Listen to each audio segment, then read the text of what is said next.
Bueno, lo de Castillo fue un golpe, no un autogolpe, porque hay que revisar el discurso que él pronuncia.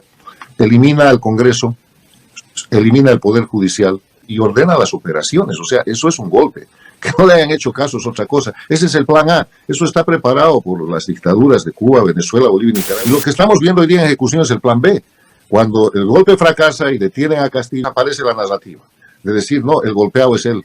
Y ese es el plan B, acompañado de toda la violencia, para atribuir esos crímenes a las fuerzas del orden, al gobierno, y de esa manera procurar su debilitamiento y su derrocamiento.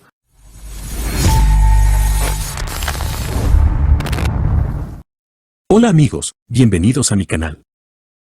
El exministro de Bolivia, Carlos Sánchez Barzaín, denunció ante la comunidad internacional, después del fallido golpe de Estado de Pedro Castillo, que existe un plan B, castrochavista, en complicidad con el gobierno dictatorial de Bolivia para desestabilizar y crear división en el Perú y así poder hacerse del poder mediante sus esbirros comunistas. El exministro boliviano pide a los líderes democráticos denunciar a las dictaduras de Cuba, Venezuela, Nicaragua y Bolivia como organizaciones criminales. ¿Qué está pasando en Perú? ¿Hasta qué punto es otra víctima también del castrochavismo? ¿Estas revueltas son genuinas? ¿Están instigadas? ¿Cómo ves la situación allí? A ver, primero quiero precisar que yo fundo mis análisis en datos de la realidad objetiva. Todo lo que les he dicho sobre Bolivia está verificado y ustedes lo pueden comprobar en la prensa libre. Vamos al Perú. En el Perú, el expresidente Castillo dio un golpe de Estado y lo dio públicamente con mensaje presidencial a la nación. Entonces la institucionalidad democrática peruana reaccionó y lo sacaron del cargo por ese crimen. De inmediato accionó el mecanismo de sucesión, eligieron a su vicepresidenta de su propia fórmula, la señora Boluarte, y apresaron al golpista. Y eso ha desatado que en el Perú se replique, se repita, esto que acabamos de comentar en Bolivia, de falsificar la narrativa para sostener el régimen castrochavista. La señora Boluarte, pese a que es parte del mismo partido, de la misma lista, o sea, harina del mismo saco castrochavista que llevó al poder a Castillo, nada más con el 17% de votos en la primera vuelta, que representa el 13% neto, o sea, un gobierno de extrema minoría. La señora Boluarte se ha planteado un gobierno en el que primero ha cortado el término del mandato y segundo, tiene que ser un gobierno de transición y tiene que buscar unidad nacional. Entonces, el sistema castrochavista, liderado desde Bolivia por Evo Morales y con su otra pinza en el Perú, con el embajador de Cuba en Lima, que es Rafael Zamora, alias El Gallo, que fue el embajador de Cuba en Bolivia para establecer la dictadura de Evo Morales, han empezado a poner una narrativa falsificada diciendo que Castillo ha sido víctima de un golpe de Estado en lugar de que Castillo es el golpista, confeso de nuevo, infraganti, visto por millones de peruanos y por todo el mundo, igualito que lo de Evo Morales en 2019. Y están tratando de imponer la narrativa de que los golpistas están ahora en el poder y han lanzado todo el aparato de conspiración y sedición castrochavista, utilizando Bolivia como plataforma, la dictadura de Bolivia como plataforma, y están ensangrentando toda la frontera, toda la zona fronteriza con Bolivia, Puno, Juliaca, el Cusco, ya tratando de avanzar desde ahí hacia Lima, aprovechando las antiguas conexiones de lo que fueron las guerrillas peruanas en esa zona, pero utilizando todo el aparato de la dictadura boliviana con una penetración tan grande que ha hecho que las autoridades peruanas prohíban el ingreso de Evo Morales al Perú. O sea, lo que estamos viendo en el Perú es un proceso de conspiración transnacional, como el que hicieron el año 2019 contra el presidente Lenín Moreno en Ecuador, y Moreno resistió, como el que hicieron el año 2019 por el precio del metro, del pasaje del metro en Lima, y Piñera no resistió porque les dio constituyente, se mantuvo en el gobierno pero entregó la institucionalidad.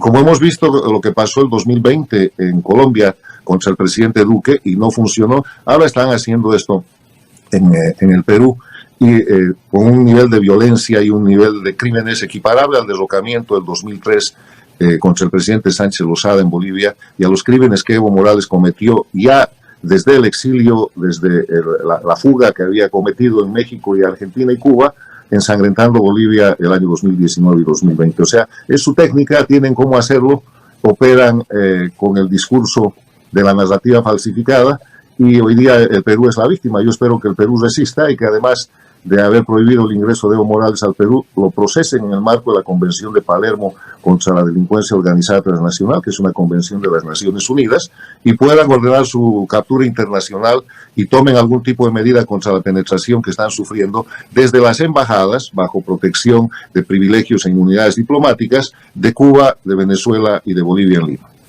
Carlos, cuando uno asistió al autogolpe de Castillo, para muchos análisis fue un blooper, un error, que estaba alcoholizado, que era una jugada desesperada.